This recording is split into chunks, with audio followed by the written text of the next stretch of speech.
Welcome, folks. This is Tom O'Brien of TFNN. We go 5 days a week. We go 10 hours a day. We go 24 hours a day on the internet at TFNN.com. Always remember, folks, whatever you think about, you bring about. Whatever you focus on grows. Hope everyone's having a great day, safe day. Let's make it a great night, folks. Expect the best. Believe something good is going to happen, and it usually will. Unknown author. Market-wise, let's take a look at it out here. We had the Dow Industrials closed down 162. NASDAQ was off 3. S&Ps were down 20. Gold contract down $1, trading at $1,074 an ounce. Silver down 19 cents at $14.14 an ounce. Platinum down $8 at $8.46 an ounce.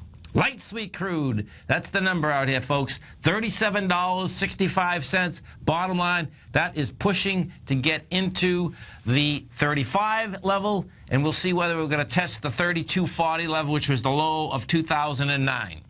King bonds, 10-year, up 3 ticks, 126.14. 30-year, down 8, 155.01. Both the 10 and the 30 continue to want higher price, lower yield. Bottom line, a week from tomorrow, we have the Fed announcement at 2 p.m. if, in fact, short-term rates are going to go up.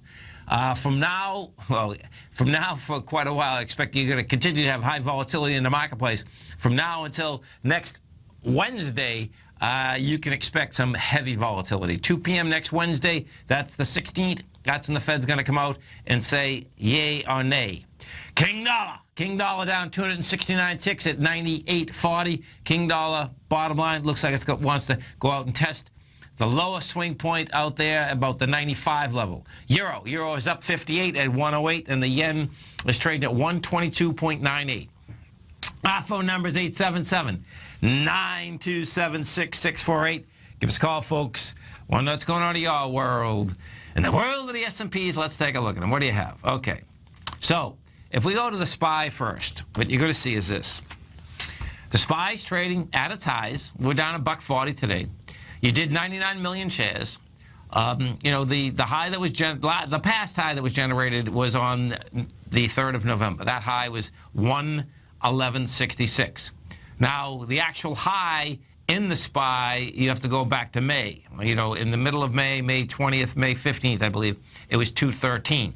You know, so since May, market hasn't been able to get to higher highs. You had the downdraft in August.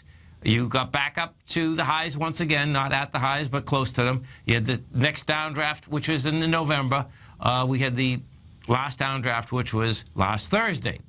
Okay, now I want to show you something, because this is crucial to wrap your head around for a second. You know, we go through a lot of different markets, and what I haven't done for a bit is go to the Canadian market. Now, of course, the Canadian market, all these markets trade the same, folks, meaning when I say trade the same, they all seem to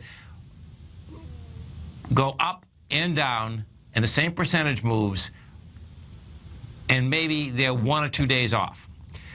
And inside the Canadian market, however, what you're going to see, and this is pretty intense, is this. Is when I bring this up, what you're going to see, you're going to see 2 different things. You're going to see, number one, there she is. Come on, baby. Okay, I got to get this thing up first. Sorry, folks.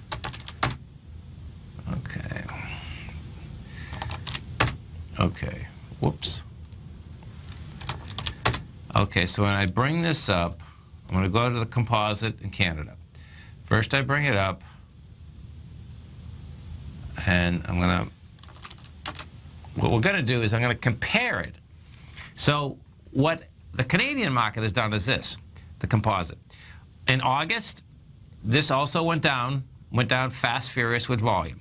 You know, August 20th, this August 19th, it was at 14,187. 3 days, same black crows, gets down to 12,700. Okay, so now watch this. When I compare this, and we're going to compare it to our own S&P, and I'm going to update this, and if you happen to be in your car, I'm going to explain what we're looking at. Well, you can bring the Canadian composite back almost as far as you'd like, meaning years, and you're going to see that it trades just like our markets. So, you know, our market's up, it goes up, our market's down, it goes down. That being said, what we have right now is what?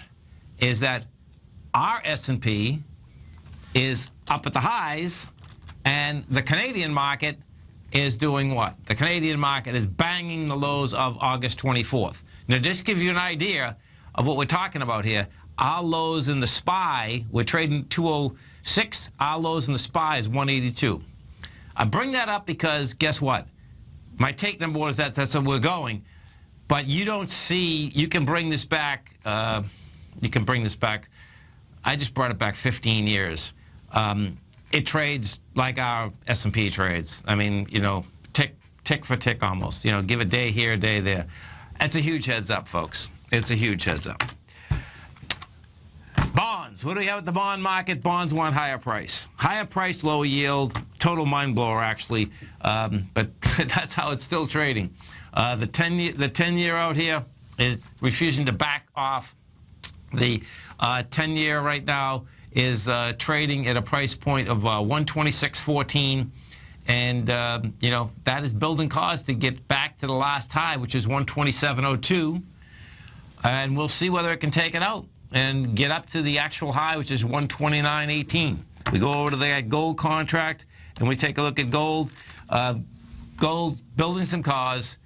We did 119,000 contracts out here today.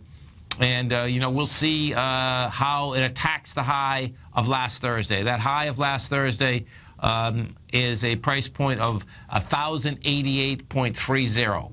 And I expect that, number one, we're going to go after it, and we'll see if, in fact, it can take it out. King dollar. What do we have with King dollar? What you have with King dollar is this. King dollar comes down fast, furious, all of the above, and bottom line is that I expect it's going to be going after its lowest swing point, 97.59, in the next few days. That's the way it seems to be set up right now. The strength today inside the marketplace was the NDX 100. What you have with the NDX 100 is that the NDX 100, the Qs were positive. We had 30 million shares traded.